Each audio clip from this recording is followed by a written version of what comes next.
की सर्व अमेरिकन नागरिकांना परवडेल अशी आरोग्य सेवा आम्ही उपलब्ध करून देऊ. बोली पडून गेला शब्द ओबामा केअर. मुद्दाम दिलेला नाहीये. इंदिरा गांधी निराधार, संजय गांधी आधार, आणखीन काय राहुल गांधी, काय द्यायच्या त्या योजनांची नावं द्या. अशी मुद्दाम दिलेली नाही आहेत. हे पडून गेलं सहज की बोलता बोलता ओबामा केअर. तर ट्रम्पनी निवडणुकीत सांगितलं मी रद्द करून टाकीन. पण निवडून आला.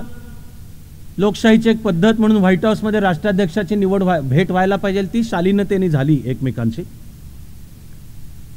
तरी पण त्यांनी ओबामा केअर मधले मी काही चांगले भाग टिकवीन असं विधान केलं मधल्या दिवसात. काल हातात अधिकार घेतल्यानंतरच्या पहिलं कुठली ऑर्डर पास केली असेल तर ते ओबामा केअर रद्द करायला प्रत्यक्ष त्यांनी सुरुवात पण केली. मग मी ज्याला एक रडीचा डाव शब्द वापरतो तो चालू झाला की म्हणे अमेरिकेच्या राष्ट्राध्यक्ष पदाच्या निवडणुकीमध्ये रशियाने ढवळाढवळ केली. मला जरा काय कळत नाही की तक्रार काय आहे नेमकी. की अमेरिकेच्या मतदाराला गाढवावर किंवा हत्तीवर शिक्का मारा हे त्यांचे प्रतीक आहेत. निवडणूक चिन्ह नाहीत, प्रतीक आहेत. हत्ती हे रिपब्लिकन पक्षाचं मानलं जातं प्रतीक आणि डॉंकी हे डेमोक्रॅटिक पक्षाचं मानलं जातं आणि ते निगेटिव्ह अर्थाने वगैरे काही नाही आहे. आणि हत्ती हे तिकडचं आहे म्हणून इकडं मायावतींना फार प्रेम वाटावं असंही काही नाही आहे. तिकडं सायकल कोणाचा आहे शोधायला पाहिजे मग. पण रशियानी काय कोणाला काय सांगितलं का की ह्याच्यावर शिक्के मारा. का हिलरी क्लिंटनच्या ज्या किंवा कुप्रसिद्ध तुम्हाला जसं पाहायचं त्यानुसार च्या ईमेल्स या समजा जुलियन असांज आणि एडवर्ड स्नोडेन यांनी मदत केली आणि त्या एक्सपोज केल्या. बरं समजा त्यांनी केल्या का. मग ओबामाचं ॲडमिनिस्ट्रेशन त्यातलं FBI यांनी हिलरी क्लिंटनना सांभाळून घ्यायचा प्रयत्न केला का. मग निवडणुकीच्या 3 दिवस आधी पुन्हा ह्याची एन्क्वायरी चालू केली का. ती विरुद्ध जाईल राजकीयदृष्ट्या हिलरी क्लिंटन यांच्या असं वाटल्यावर मग मतदानाच्या आदल्या दिवशी क्लीन चिट दिलं का. त्यामुळे संशय निर्माण. नेमकी तक्रार काय की रशियाने अमेरिकन मतदाराला प्रभावित केलं. तरी मला म्हणायचं नेमकी तक्रार कशाची आहे. अमेरिका जगभरच्या सगळ्या राजकारणात सगळीकडे ढवळाढवळ करते. म्हणजे मग यांचं काहीतरी म्हणणं की आम्ही जगाच्या राजकारणात हवी ती ढवळाढवळ करू, आमच्या दुसऱ्या कोणी करायची नाही. मग म्हणून मी त्याला रडीचा डाव हा शब्द वापरतोय.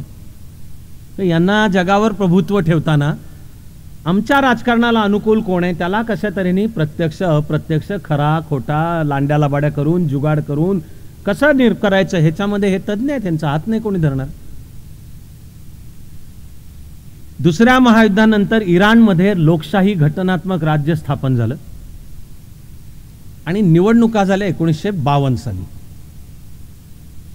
त्यावेळचा इराणचा लोकांमधला अत्यंत लोकप्रिय नेता मोहम्मद मोसद्दिक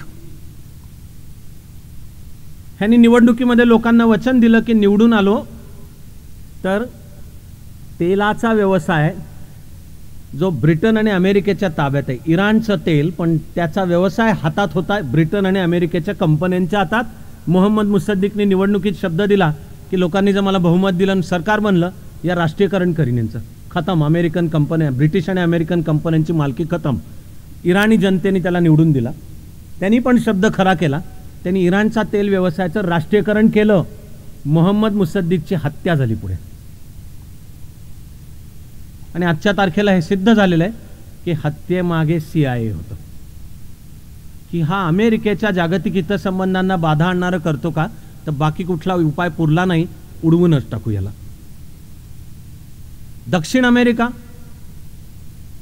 1823 पासून अमेरिकेचं म्हणणं आहे की उत्तर सकट दक्षिण सगळा अमेरिका खंड हे आमचा आवार आहे, अंगण आहे आणि इथे दुसऱ्या कुठल्याही शक्तीची ढवळाढवळ आम्ही खपवून घेणार नाही.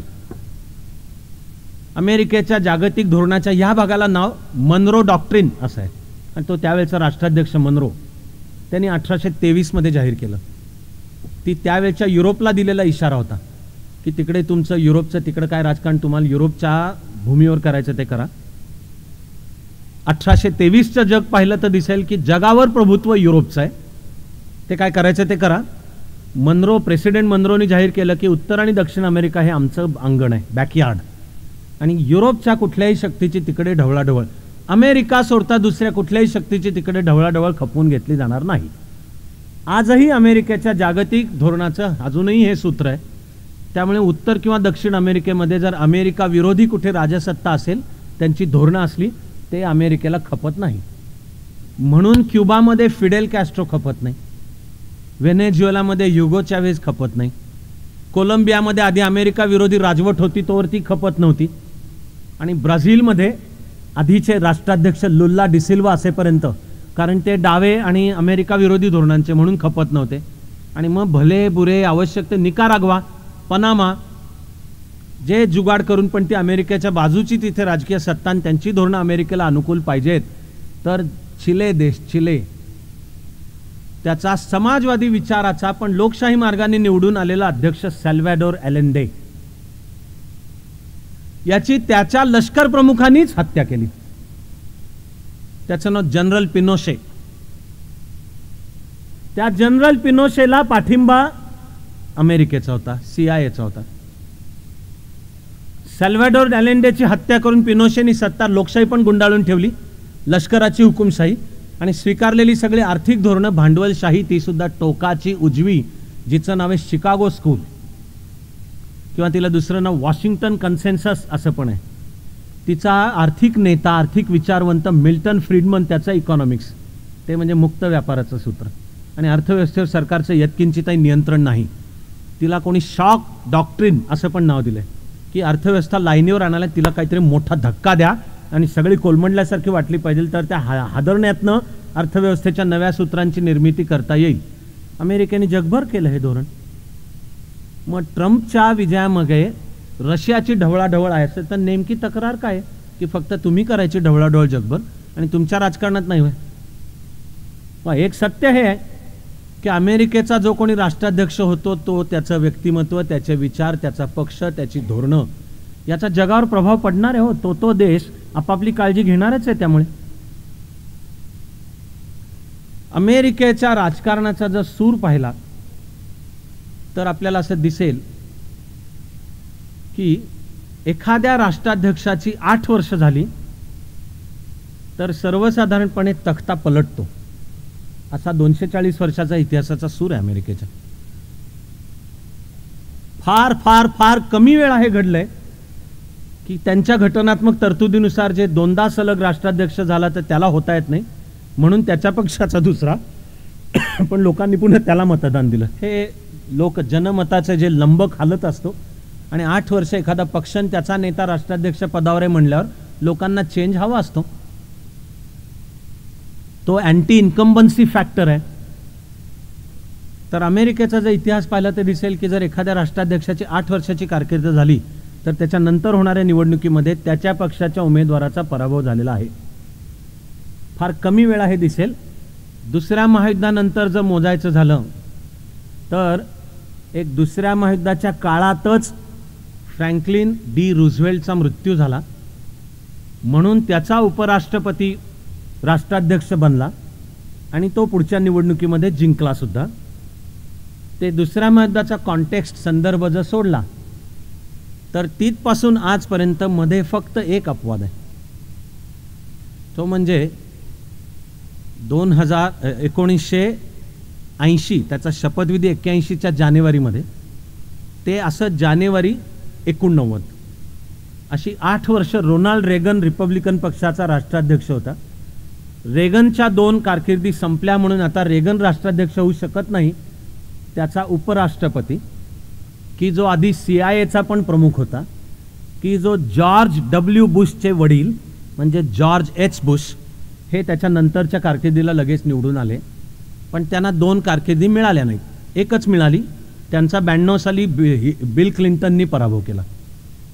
क्लिंटनच्या 2 कारकिर्दी, 2000 मध्ये डेमोक्रेटिक पक्षाच्या उमेदवाराचा फ्रॉडनी बोललं जातं पण पराभव आहे. जॉर्ज W बुशना 2 कारकिर्दी मिळाल्या. 2008 मध्ये रिपब्लिकन पक्षाच्या कॅन्डिडेटचा पराभव आहे आणि डेमोक्रेटिकला, ओबामाला. आता हे सगळं कोणी म्हणतं पश्चात बुद्धी आहे, की डाईस लोडेड हिलरी क्लिंटन यांच्या विरुद्ध होता. अमेरिकेतला जो व्हाईट कामगार वर्ग सुद्धा, की जो सर्वसाधारणपणे डेमोक्रेटिक पक्षाच्या बाजूचा, त्याची गेल्या 8 वर्षांमध्ये दैना होती. डोनाल्ड ट्रम्प स्त्रियांच्या विषयी एवढा अनुदार बोलला, तरी आता अभ्यास केल्यानंतर दिसतं की अमेरिकेच्या राजकारण झालेल्या निवडणुकीमध्ये 55% व्हाईट गोऱ्या स्त्रियांनी मतदान ट्रम्पला केलं. पण हे नंतर सुचणारं ॲनालिसिस आहे. आणि बराक ओबामा आणि त्याची कारकीर्द आणि ज्याचा वारसा लिगसी हिलरी क्लिंटन निवडून येणारच आहेत आणि त्या तो पुढे चालवतीलच, त्याच्यावर एक ऐतिहासिक पडदा पडला. ओबामाच्या वारसाचं काय होणार, लिगसी आता ठरायचं पुढे. निरोप घेताना ओबामा म्हणले, I think will be okay. संघर्ष तर करावा लागेल, पण मानवाच्या इतिहासातला पहिला ब्लॅक प्रेसिडेंट. तर मला वाटत राहतं व्यक्ती म्हणून की माणूस म्हणून सर्वजण ह्या प्रक्रियेचं स्वागत करतील, आनंद बाळगतील की लोकशाही मार्गाने एक काळी व्यक्ती, ब्लॅक, हा प्रचंड प्रमाणावर, जिथला मतदार स्वतः गोरा आहे, व्हाईट आहे, पण लोकशाही मार्गाने निवडून येऊ शकेल. ह्याच्यामध्ये माणसाच्या माणूसपणाचं अर्ध का विना पाऊल पुढे पडलेलं आहे. जसं आणि ज्या दिवशी अमेरिकेला जर पहिली महिला राष्ट्राध्यक्ष मिळाली, तर उरलेलं अर्ध पाऊल पण मानवतेच्या प्रगतीचं पुढचं पडेल. पण अजून महिलेच्या नेतृत्वाखाली काम करण्या एवढं अमेरिकेचं मनाची उत्क्रांती झालेली नाही अजून. ती आपली कधीच झाली. ती पहिल्यांदा नेहरूंची कन्या म्हणून असू द्यात, पण नंतर इंदिराजींनी स्वतःच्या बलबुतेपर, आणि त्याचं राजकारण काही असू द्यात, मी भाष्य त्यावर करत नाही आहे, पण जयललिता, ममता बॅनर्जी, मायावती यांनी सुषमा स्वराज यांनी राजकारणात जे स्थान मिळवलं आहे, त्या काय कोणा विशिष्ट राजकीय पुढाऱ्याची कन्या, पत्नी म्हणून मिळवलेलं नाही आहे. जे आहे ते अपने बलबुते पे, हे अधिक विकसित मनस्थितीचंच लक्षण आहे समाजाच्या, की ते स्त्रीला कमी लेखत नाही. अमेरिकेची ती ऐतिहासिक परीक्षा अजून व्हायची आहे. आणि 2008 मध्ये हिलरी क्लिंटनना आधी डेमोक्रॅटिक पक्षाचं तिकीट न मिळणे आणि आता 2016 मध्ये तिकीट मिळाल्यावर राष्ट्राध्यक्षपदात विजय न मिळणे, दोन्हीमध्ये त्यांचं स्त्री असणं कितपत आलं असेल मध्ये, हे ज्यांनी त्यांनी विचार करून ठरवण्याचा मुद्दा आहे. पण दोन कारकिर्दी मिळताना ओबामानी एका शालीन, संयम न सुटलेल्या नेतृत्वाची प्रचिती दिलेली आहे. 8 वर्ष रिपब्लिकन पक्षाने इतकं टोकाचं धोरण विरोधाचं स्वीकारलेलं होतं, पण ओबामाचा कधी बॅलन्स गेलेला नाही. म्हणून राजकारणात ओबामा काही भोळसट ठरला असं अजिबात नाही आहे. रिपब्लिकन पक्षाच्या राजकारणाला पुरून नेले असं तोडीस तोड. लोकशाहीच्या राजकारणात जी देवघेव चालते, जुगाड चालतं, वनअपमनशिप चालते, बुद्धिबळाचा डाव चालतो, त्या सगळ्यामध्ये ओबामानी तोडीस तोड पुरून उरत आपल्या कर्तृत्वाची प्रचिती दिली. चुकूनही कधी संयम ढळलेला नाही आहे. एकदा जगाने ओबामाला अश्रू ढाळताना पाहिलं, ते लहान मुलांची कत्तल होते, गन घेऊन कोणी गोळ्या घालत सुटलाय, आणि तरीसुद्धा अमेरिकेमध्ये अजून त्या गनवर नियंत्रण आणण्यावर काय जनमत बनत नाही आहे. त्या घटनेनंतर बोलताना ओबामातला हा माणूस पण जगाने पाहिला. अन्यथा ओबामा जेव्हा राष्ट्राध्यक्ष झाला, त्यावेळेला अख्खं जग ऐतिहासिक संकटात सापडलेलं होतं. त्याचं नाव सब प्राईम क्रायसिस. ते आपण 3ऱ्या व्याख्यानात सविस्तर ऐकणार आहोत. ते जगासमोरचं भयंकर संकट होतं आणि कोणीही नाकारू शकणार नाही की त्या मधल्या 8 वर्षांच्या मध्ये ओबामाने अर्थव्यवस्था नीट सांभाळली. त्या सब प्राईम क्रायसिसच्या संकटातनं अमेरिकेला आणि त्या प्रमाणात जगाला सुद्धा वर काढलं. अमेरिकेमधली त्यावेळची गंभीर बेरोजगारीची समस्याही क्रमाक्रमाने दूर करत आता कारभार सोडताना, म्हणून लोकांनी दुसऱ्यांदा निवडून पण दिलं, ओबामानी बेरोजगारीचं प्रमाण सुद्धा मर्यादेमध्ये आणून दाखवलं. ओबामानी इराण बरोबरचं आण्विक करार करून पण दिलेला एक शब्द आणि आंतरराष्ट्रीय डिप्लोमसीचा पण परिचय देवला की इराणला आम्ही आण्विक कार्यक्रम रोल बॅक, मागे ढकलायला लावू. जगाला बरोबर घेत, म्हणजे आम्हीच काय ते एकटं आमचं चालवू नये, त्याचं नाव आहे युनिलॅटरलिस्ट धोरण. अमेरिका पॉवरफुल आहे ना, आम्ही ठरवू ना, आम्हाला हवं तसं नाही, आम्ही घेऊ जगाला बरोबर. असं करतच्या डिप्लोमसीचा सुद्धा ओबामानी परिचय दाखवून दिला.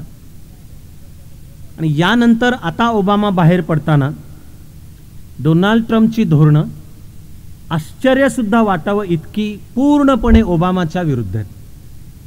ते लोकशाहीतलं राजकारण आहे, गिव्ह इट टू हिम तेवढ्या प्रमाणात, पण टोकाची पूर्ण विरुद्ध आहेत. डोनाल्ड ट्रम्पचं म्हणणं की जे राष्ट्राध्यक्ष झाल्यावर सुद्धा त्यांनी केलेलं ट्विट आहे की युनायटेड नेशन्स हे एक युजलेस गोष्ट आहे, गप्पा मारणाऱ्यांचा क्लब आहे म्हणतो डोनाल्ड ट्रम्प, की युनायटेड नेशन्सचा ज्यांना गप्पा मारायला वेळ नसतो, म्हणजे वेळ असतो, दुसरा उद्योगधंदा नसतो, ते तिकडं बसून बहुधा चहा कॉफी किंवा बियर पीत काय त्यांच्या गप्पा मारतील, हे अमेरिकेच्या राष्ट्राध्यक्षाची अधिकृत प्रतिक्रिया आहे. आम्ही नेटोमधनं बाहेर पडू म्हणतो. म्हणजे शीतयुद्ध जेव्हा संपलं त्यानंतर चर्चा झाल्या की रशियाच आता नेटोचा सदस्य होऊ शकेल. नेटो 1947 ते 49 या काळामध्ये रशियाच्या विरुद्ध जागतिक गट म्हणून अस्तित्वात आला, नॉर्थ अटलांटिक ट्रिटी ऑर्गनायझेशन. शीतयुद्धाची जशी सगळी चौकट घट्ट होत गेली तसं रशिया विरुद्धची एक जागतिक आघाडी उघडण्याकरता अमेरिकेच्या नेतृत्वाखाली हा नेटो बनला. पण 1991 नंतर शीतयुद्धाचा कॉन्टेक्स्ट चौकट संदर्भ उरला नाही, तेव्हा आता कदाचित शक्य आहे की साम्यवाद संपला, साम्यवादी शासन संस्था राज्यसंस्था संपली, आता काय रशियाशी वैर विचारधारांचा संघर्ष उरला नाही आणि रशियाचं विघटन पण झालं, तर आता कदाचित रशियाच नेटोचा सदस्य बनेल. त्यावेळच्या चर्चा मला लक्षात आहेत की हे मानलं गेलं आश्चर्यकारक की हा धक्कादायक आहे की हे केवढं की ज्या रशिया विरुद्धच नेटो बनलं, आता जगाचं राजकारण एवढं बदललं की आता तो रशियाच नेटोचा सदस्य बनेल. काही काळापूर्वी त्याची उपमा तुलना आणखी एका दुसऱ्या काहीशा धक्कादायक, ती नेटोचा रशिया सदस्य होणं एवढा धक्कादायक नाही आहे, पण तुलना बरोबर आहे. भारताने 1974 मध्ये अणुस्फोट केला की जे आपण 4-5व्या दिवशी ऐकणार आहोत अधिक सविस्तर. त्यावरची प्रतिक्रिया म्हणून न्यूक्लिअर सप्लायर्स ग्रुप NSG अस्तित्वात आला आणि जगामध्ये ज्यांच्याकडे युरेनियम आहे, जे युरेनियमचा व्यापार करतात अशा देशांनी एकत्र येणे. तर आता पहिल्यांदा 2006 नंतर भारत अमेरिका नागरी सहकार्याचा अणुकरार, त्याला सगळ्या अटी बाजूला ठेवून NPT वर सही नसताना तरी या कराराला मान्यता. आणि आता तर जी पावलं चालू आहेत की ज्याला चीन बाधा आणतंय की भारतच त्या NSGचा सदस्य बनावा. तर काही जणांनी ही तुलना केली की ज्या नेटो विरुद्ध, ज्या रशिया विरुद्ध नेटो अस्तित्वात आला त्या नेटोचंच आता रशिया सदस्य बनू म्हणतंय. हे जितकं आश्चर्यकारक, तसं ज्या भारताविरुद्ध NSG अस्तित्वात आलं तो भारतच आता NSGचा सदस्य बनेल, हे दोन्हीही फिकं पडेल, बच्चों का खेळ ठरेल, अशी ट्रम्पच्या घोषणेचा अर्थ आहे की नेटो युजलेस आहे, आम्ही त्यातनं बाहेरच पडणार आहोत. तर नेटोमधनं अमेरिका बाहेर पडली तर काय उरलं? नेटोमधनं अमेरिका बाहेर पडली तर उरलं EU, युरोपीय समुदाय, युरोपीय युनियन, की जे ब्रेक्झिटमुळे जगण्या मरण्याच्या संघर्षातच आहे. आता EU एक संकल्पना म्हणून अत्यंत मोलाची असं अभ्यासांती माझं मत आहे. सगळ्या युरोपची एकात्मता ती प्राचीन काळी रोमन साम्राज्यात होती. ते 5व्या शतकामध्ये संपलं आणि युरोप एक भूखंड म्हणून राहिला, पण शेकडो हजारो छोट्या छोट्या राज्यांमध्ये वाटलेला होता आणि ज्याचं नाव मध्ययुग, त्याच्यात ख्रिश्चॅनिटीचं प्रभुत्व आहे त्या युरोपवर. 8व्या-9व्या शतकामध्ये असा एक दुसरा प्रयोग झाला की सगळा युरोप एका राजकीय छत्राखाली आणू, त्याचं नाव होली रोमन एम्पायर. त्याला त्यावेळच्या पोपचा आशीर्वाद आहे आणि तो घेऊन शाल्मेन हा बनतो होली रोमन एम्परर, सम्राट. पण जे इतिहासामध्ये नंतर म्हणलं जातं की ते that was neither Holy nor Roman. पण सगळा युरोप एका राजकीय छत्राखाली आणू असा तो दुसरा प्रयत्न होता. असा तिसरा प्रयत्न घडला नेपोलियनच्या नेतृत्वाखाली फ्रेंच राज्यक्रांतीनंतर.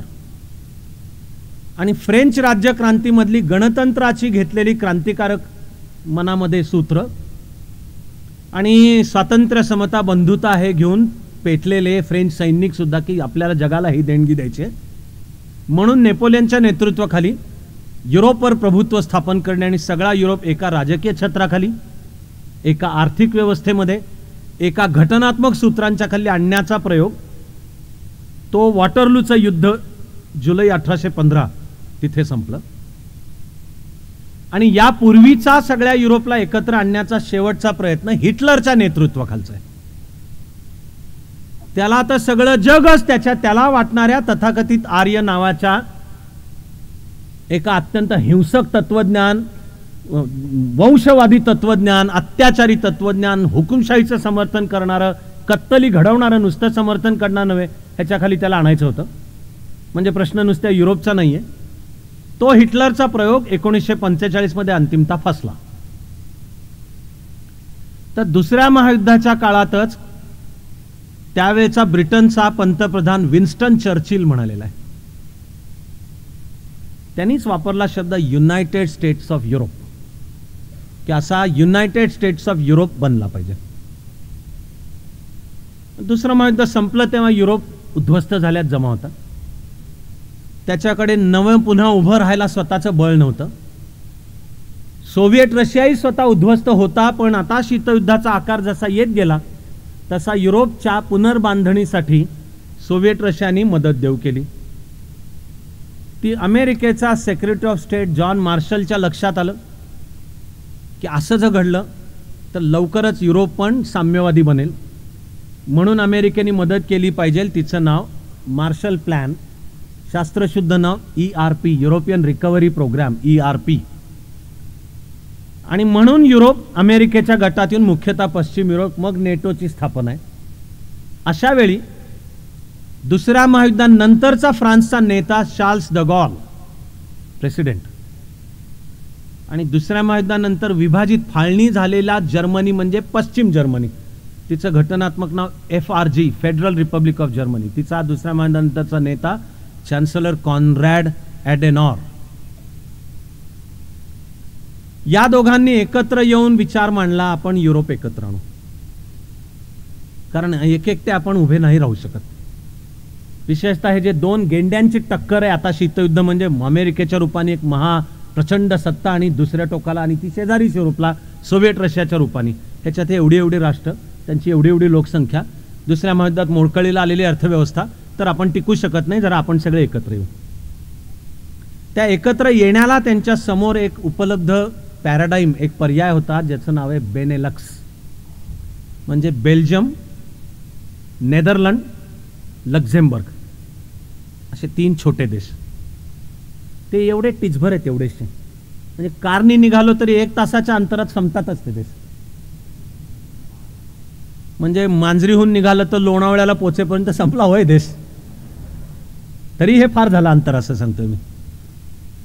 आणि तरी त्या प्रत्येक देशाच्या स्वतःच्या ड्युटीज होत्या, टॅक्सेस होत्या, कस्टम्स होतं, एक्साईज होतं, देशांच्या आर्थिक भिंती होत्या. पहिल्यांदा या 3 छोट्या देशांनी ठरवलं की यामुळे आपल्या विकासात बाधा येते, आपण जरा एकत्र येऊ. आणि त्यांचा निर्णय एवढा होता की त्या देशांचं एक बाजारपेठ कॉमन, आणि ते या 3 देशांच्या अंतर्गत वस्तू किंवा सेवांची आवाजाही तिच्यावर काही वेगळे कर बसवणार नाहीत. दुसऱ्या महायुद्धाच्या नंतर 3 बिग म्हणजे जर्मनी, फ्रान्स आणि इटली, ह्यांना त्या बेनेलक्सकडे बघून असं वाटलं की आपण असं युरोपचं करूयात, म्हणून ते एकत्र आले. 9, 10, 11 मे 1950 ला त्यांची एकत्र कॉन्फरन्स झाली.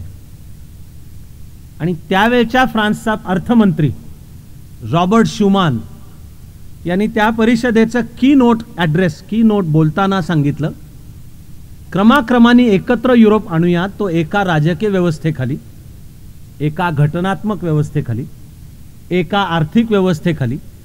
त्या युरोपचं शेतीविषयक धोरण पण समान, त्या युरोपचं नागरिकत्व पण समान, क्रमाक्रमाने त्याचं चलन पण समान, त्याचं परराष्ट्र धोरण पण समान करत करत असा एक टप्पा आपण गाठूयात की आता अंतर्गत देशांच्या नावाच्या भिंती शिल्लकच नाहीत. हे सगळं त्यांनी 9 मे 1950 लाच मांडलं.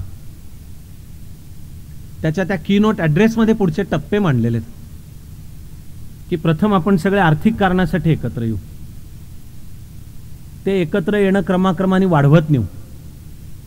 मग करूयात एक समान आर्थिक शेतीविषयक धोरण, मग करूयात एक समान चलन, मग करूयात एक समान राज्य घटना आणि अंतिमतः एक समान परराष्ट्र धोरण, मग युरोपचं समान नागरिकत्व करत करत गाठायचं. ते आता हे सगळा युरोप एकत्र आहे. त्याला क्रमाक्रमाने त्यांनी ठरवलेलं नाव युरोपियन युनियन, युरोपीय समुदाय.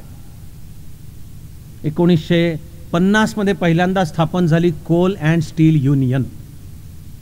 या देशांनी एकत्र येऊन ठरवलं की आपल्याला नवनिर्माण बांधणीसाठी हे 2 कच्चा माल अत्यंत आवश्यक आहे, कोळसा आणि पोलाद. याच्या ह्या युरोपच्या पश्चिम युरोप ह्याच्या अंतर्गत व्यापारासाठी वेगवेगळे कर काही नाही की ज्याच्यामुळे किमती वाढतात. मग क्रमाक्रमाने 1956चा रोमचा करार, त्याच्यामध्ये युरोपची एकात्मिकता वाढवण्यासाठी मग आली अस्तित्वात युरोपियन इकॉनॉमिक कम्युनिटी किंवा युरोपियन कॉमन मार्केट, की एक समान बाजारपेठ खुली युरोपच्या अंतर्गत. त्यांनी विन विन परिस्थिती तयार होणार आहे. 9 मे 1950च्या त्याच्या मूळ मांडणीतच रॉबर्ट शुमाननी मांडलंय सूत्र. 3 फार आकर्षक संज्ञा आहेत त्याच्यामध्ये. एक आहे युरोप विदाउट बॉर्डर्स, की क्रमाक्रमाने देशांच्या अंतर्गत सीमारेषाच नसलेला युरोप आपण अस्तित्वात आणूयात, युरोप विदाउट बॉर्डर्स. त्याच्या भाषणातली दुसरी संज्ञा आहे एव्हर क्लोजर युनियन, की क्रमाक्रमाने लोकमत तयार करत एकूण स्वेच्छेने, याच्यात कुठे कोणाची सक्ती किंवा कोणाचं प्रभुत्व डॉमिनेशन आहे म्हणून नाही, तर आपल्याला असं इव्हॉल्व उत्क्रांत होत होत एकत्र येऊ. पण आपली दिशा आहे जास्तीत जास्त घट्टपणे एकत्र येत जाऊ, एव्हर क्लोजर युनियन. त्यांनी वापरलेली तिसरी संज्ञा ते तर युरोपियन युनियनचं मोठं ध्येय वाक्य आहे.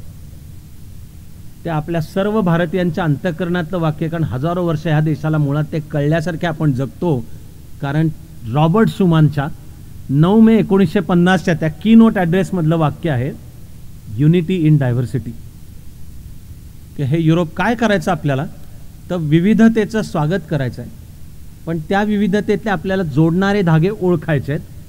नुसते जोडणारे ओळखायचे नाही आहेत, ते जास्तीत जास्त एकत्र आणायचे आहेत. म्हणून एव्हर क्लोजर युनियन, की ती विविधता टिकवत आणि तरी आपण सगळे कसे एकत्र येऊ. EU संकल्पनेचा अभ्यास सुद्धा, माझं भाग्य आहे की मला युरोपमध्ये प्रवास पण करता आला येतो. डोळ्यांनी ती परिस्थिती प्रत्यक्ष पाहताना मला असं वाटत आलं की युरोपियन युनियनला आणि सगळ्या जगाला विविधतेत एकात्मता कशी साधायची हे भारताकडनं शिकण्याजोगं आहे.